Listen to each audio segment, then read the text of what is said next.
Muy buenas, bienvenidos al Molino de las Tradiciones Raigambre, en esta celebración del Día de los Museos, que lleva el Ayuntamiento de Valdepeñas ofertando el enseñar museos de la localidad desde hace varios años.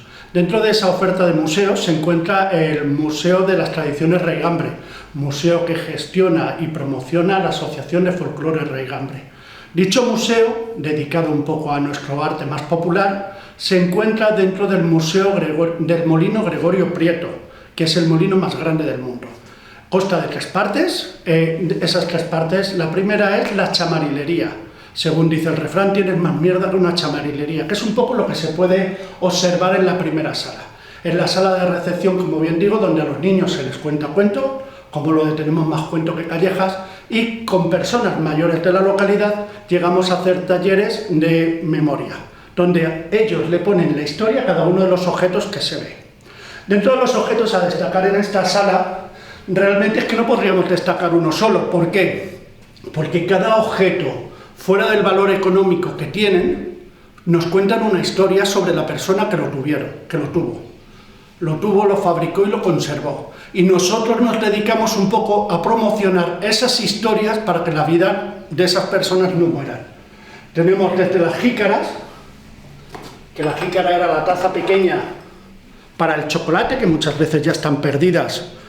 Aquí se echaba el chocolate, se decía, dame una jícara de chocolate, que se ha tomado como medida. O, por ejemplo, más objetos que pueden resultar curiosos a día de hoy, desde un poco una parte de la colección de planchas, capillas de devoción particular, faroles de cementerio, un poco colección de botijos y un montón de objetos que nos hacían un poco más fácil la vida diaria. Dentro de esos objetos, en esta sala, siempre destacamos desde la famosa pollera, que era la secadora de la época y servía para ponerla encima del brasero. Y encima de las brasas, al ser de mimbre, lo que se hacía era poner la ropa a secar. También tenemos, por ejemplo, como anécdota y curiosidad, la caracola. Caracola que nos servía aquí en La Mancha para venir los segadores y la gente del campo anunciando el comienzo o final de cada una de sus faenas.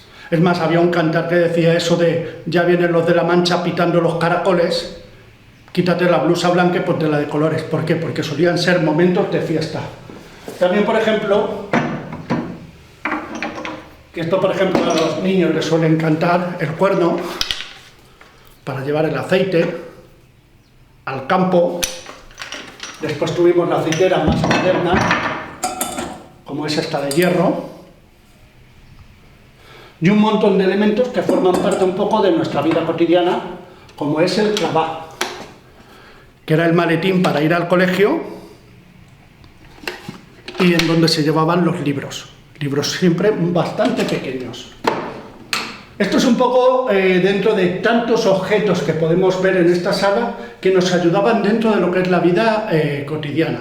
Otro de los objetos a destacar en esta planta, para que veamos que no todo lo tenemos inventado de ahora, es la tabla de planchar, que es un finales del 19 y que a día de hoy sigue teniendo la misma utilidad.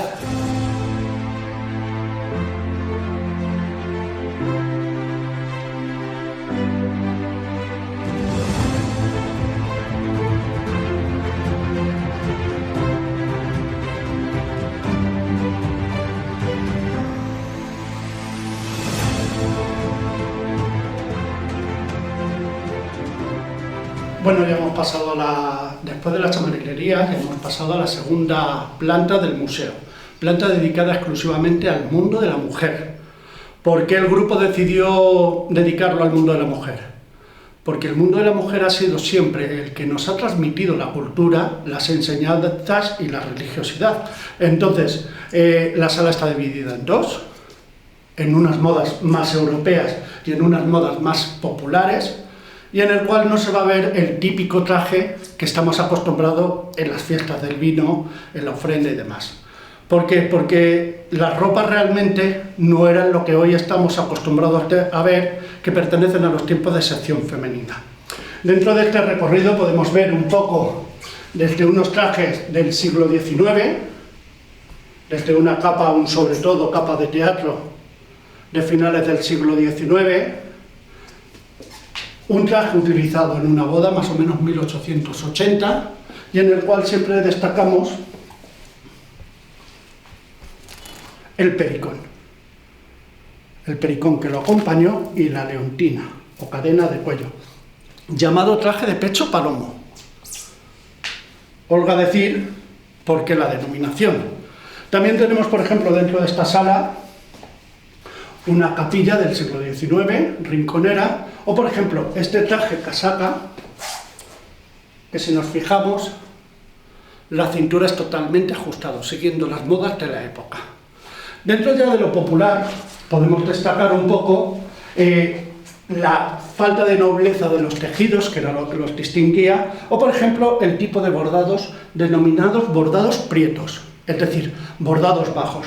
¿Por qué? Porque una manchega nunca llevaría un bordado hasta aquí arriba. Siempre los bordados eran de los denominados prietos. Dentro de las curiosidades que podemos tener aquí, destacaríamos el rolo de cabeza. Para una chica joven, rolo con la tufa, se lo ponían en la cabeza para ir con el cántaro a la fuente y demás. ¿Y para qué le servía? Era ese momento de conocer amistades, sobre todo masculinas, en las cuales un familiar, un amigo del hombre en cuestión le decía eso de fulano de tal familia, quiere palabras de seriedad contigo. Y ella tenía que decir eso de, bueno, lo consulto con mis padres y en 3 días te contesto. Siempre tenían que ser 3. Entonces, era tan sumamente adornado porque pertenece a una chica joven. Ya la gente mayor directamente no tenía tanto adorno. Otro de los elementos que casi nunca destacamos dentro de la exposición, pero que para nosotros tiene una importancia, son estas medias. Medias que siguen los cánones de las modas o desvirtualización del traje manchego, pero que pertenecieron a doña Sagrario Torres Calderón, poeta de La Mancha, la cual nos las regaló para que estuvieran aquí presentes en la exposición. Bueno, y ya dentro de esta última parte del recorrido, destacamos la parte más dedicada a molino, por lo menos lo que es la rueda catalina. Sin la existencia de la rueda catalina, el molino no tendría función. La rueda catalina sí es una rueda original de un molino antiguo del siglo XIX. Esta parte de la exposición, el grupo la tiene dividida en 3. Una parte más infantil, mundo infantil, un poco las modas del hombre y también la religiosidad popular. ¿Por qué la religiosidad popular? Porque todo estaba invadido, desde que nos levantábamos hasta que nos acostábamos, por esa religiosidad. Entonces, podemos destacar dentro de los objetos que tenemos una litografía de 1873 sobre el asalto al tren entre Valdepeñas y Manzanares, perteneciente al periódico El Mundo Ilustrado de París. Es una edición original de París. O, por ejemplo, tenemos de 1862 una lámina de Gustave Dore cuando vino a sacar los motivos para su edición del Quijote, que recoge la construcción del tren en Argamasilla de Alba. Dentro de los objetos también que podemos destacar, destacamos, por ejemplo, el brete, que la gente no suele conocer. Está muy relacionado con un refrán que dice estar en un brete, es decir, estar en un apuro, porque aquí se colocaba al niño y se le echaba el cepo para que no se pudiera mover. También, por ejemplo, dentro del mundo infantil podemos destacar este traje de niño del siglo XIX, totalmente original y que tenemos dentro de la exposición. Dentro del cuadro naranja lo que tenemos es una réplica del tijero, es decir, la colección de amuletos que llevaba doña Sacramento Muñoz, segunda esposa del guerrillero Chaleco de la Guerra de la Independencia. También destacamos dentro de la religiosidad popular desde unas andas para llevar los difuntos. Las andas sí son totalmente original. Ya el ataúd es una réplica que hemos hecho con una pequeña exposición de objetos relacionados con el mundo funerario. Y, por ejemplo, dentro de los objetos dedicados a la religiosidad popular, destacamos desde una cruz con relicarios del siglo XVIII, o, por ejemplo, la colección de reclinatorios de los que cuenta la asociación. Esto es un poco la visita, es un placer haber colaborado con ustedes y poderles mostrar, y encantados de mostrarles el Museo de las Tradiciones Raigambre.